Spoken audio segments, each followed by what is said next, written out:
All right, back in 1984. Wow, even saying that blows my fucking mind. Back in 1984, I came across an album on a label called SST. At the time, SST Records was predominantly known for the Black Flag band, but there was a lot of amazing bands on that roster. Too many to fucking mention. I ran across a band called Bl'ast. I believe it was at the Anti-Club and you were playing with SWA. You guys were from Santa Cruz. That's right. I think it was an SST barbecue, right? Yeah, I think it was with Vitus too, I believe. Vitus, Wah, and Bl'ast, and Chuck, man in the barbecue. Well, check this out. In 1984, everybody was screaming Motorhead. Everybody was screaming Defenders of the Faith. Some were screaming Flag. Nobody was screaming Vitus except, the SST people. And then Bl'ast hit the stage, and you didn't know what to do, man, because it was it was so fucking heavy, which now is known as heavy doom, heavy stoner, heavy fucking this, heavy that. At the time, it was just heavy, it was crushing, but you had the Black Flag riffs, you had that whole angst, that crushing power, and you were unclassified. People didn't know what the fuck Bl'ast was. Now we're in 2015. Everything's cool. Wino's a fucking pin-up star, Greg Anderson's Ghost Snake's happening. Everything has come full circle. But still, to this day, when I get asked by old geezers like myself, what is Bl'ast? How would you define it? Because I always just use the word power and heavy. Yeah. Mike Nieder, by the way, of Bl'ast. Fuck, right on, Jimmy. I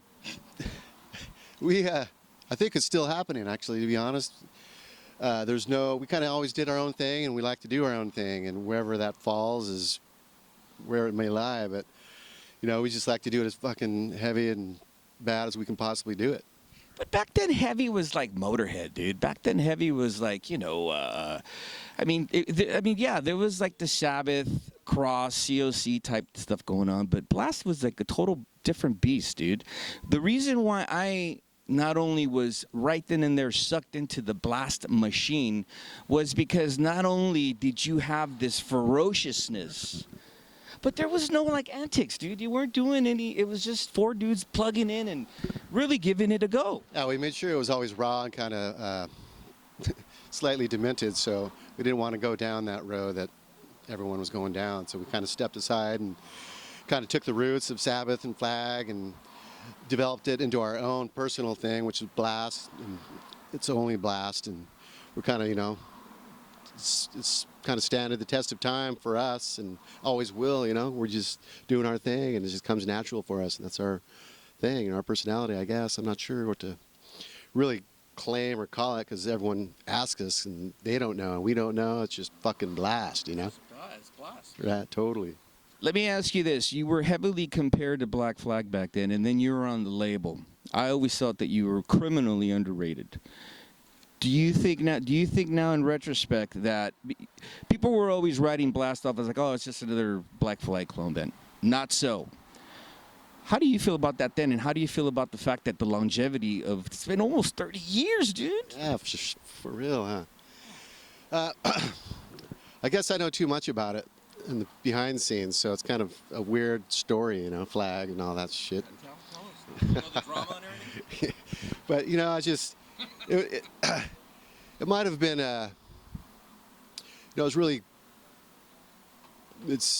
fuck, I don't even know where to start with that story. It's so fucking massive, But definitely fucking, we grew up skateboarding, and skateboarding kind of evolved into music, and and Flag first started with Robo and Greg and Chuck and then Daz started the vocals and stuff. That's when we really started kind of checking Flag out and became friends with them and hung out with them, and they kind of did their member change thing and the multi drummers and this and that, and so we go, we've seen Flag many times. We were friends with them and this and that, and this one time we played Monterey with Flag, and Chuck used to come to our shows all the time and kind of had this whole vision of signing Bl'ast. We got to fucking do it. Chuck told me the other day, you guys were the heaviest and are the heaviest. Coming from Chuck, that's, big words, for me. And it's like, But he had this vision and wanted to sign it. He talked to Greg, and they planned on it this whole time. And other members in Flag, had their personal own trip or whatever. I don't know what it was, petty or whatever. But the owners of SST and Flag, Greg and Chuck, always had this plan to sign Bl'ast. And, we're friends. We always hung out. And it was fucking a rad time. It still is, still hang out with Chuck. And so I was going somewhere with this. I'm not sure what. There's such a big story. I don't know what avenue to fucking take. But basically, it's all good with Black Flag and Bl'ast. And, Chuck says, he even said the other day, Bl'ast is his own thing.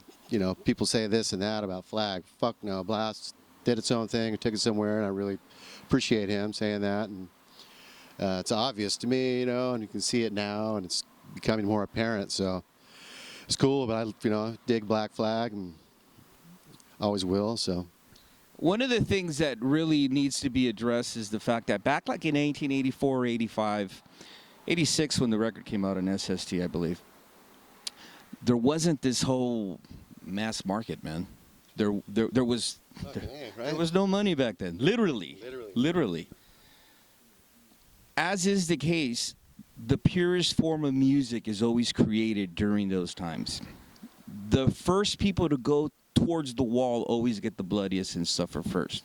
Boy, did you suffer when you were playing with the other quote-unquote hardcore bands, quote-unquote punk bands, because people didn't know what the fuck you were. You were heavy, you were punk, you were hardcore. Yeah. It's still that way, and it was that way for sure. Even Jordan, who booked us, he booked us with Slayer, and then he'd book us with Exploited, and we'd play with Descendants, and it's this and that. So we'd play with the rock bands, we'd play with the hardcore bands, and this, we did it all. So that's Bl'ast kind of fell into wherever show was happening, because no one could figure it out, and people, we'd play at Fender's Ballroom, and it'd be fucking some of the greatest times ever. It'd be frightening too, by the way. It was, there was this gang over here, that gang over there, punks over there, rockers over there, and families sitting in the middle of the gig, and they were standing alone. No one would get near them, so it was just kind of playing to two dudes and a bunch of guys around them. So it was kind of fucking crazy and fun. Did you feed off that energy back then? Was that the reward instead of getting the financial success? For Bl'ast, yeah. It was great. It was badass. For some reason, there was always shenanigans following Bl'ast. I don't know why or what it was, but it always was that way. And, we fucking loved the crowd and the fans and the friends and all that stuff. That's what made it for us. Listen, to have Kerry King say, and I witnessed this when you mentioned when you opened for him, I think it was the Olympic, to have Kerry King say, fuck, that's fucking heavy. Dude, that's sick. All right, let's fast forward, because now we gave a little history here to the people that weren't even born at that time. As is the case, real life kicks in. Unfortunately, great bands come and go, and, real life just sets the shackles. Bl'ast was on hiatus. You've talked about this numerous times. People were still, there's a small underground circle still keeping the band alive, still, pushing the bootlegs or what have you. But all of a sudden, Dave Grohl comes along and boom! What a resurgence. How do you feel about that? Oh, it's fucking awesome, man. Dave's the best. We met Dave in 1987, and we played CBGBs with Scream and Bl'ast. So we met there, and he just became a fan of Bl'ast right away. And then you watch Dave play drums, and it's just like, damn, you're instant, fan of Dave. He's just badass and whatever he fucking does. So we've been friends that long, and the story evolved when Greg called him and told him what was going on. He's, fuck yeah, bring that shit over to my studio and let's do this. And what he's referring to is in your storage bin somewhere, you found the masters. Yeah, we found the masters of it's in my blood, and or versions, and we took it. We thought it was destroyed, we thought it was, wasted. And Greg took it and he baked it, took the, did this process called baking the tapes. And so he baked it and called me up and said they fucking work, and called Dave. They said bring him over, you know. So brought him over to Dave, and Dave said get down here, let's fucking do this thing. And by the time we got to LA, he already had it sounding fucking incredible. So Captured on. he was tripping. It was all a trip because it was like taking off that '80s flash and all that stupid stuff you tried to make sound good, but you taking it off, it actually sounded better, you know. And then we had this hidden track. Kip, he's not that. William Duvall from Alice in Chains played in Bl'ast at the time. He had his track on there, so we got to boost him up and add him to the whole mix. And Dave and Greg, everyone was just having a good time. It was fucking great.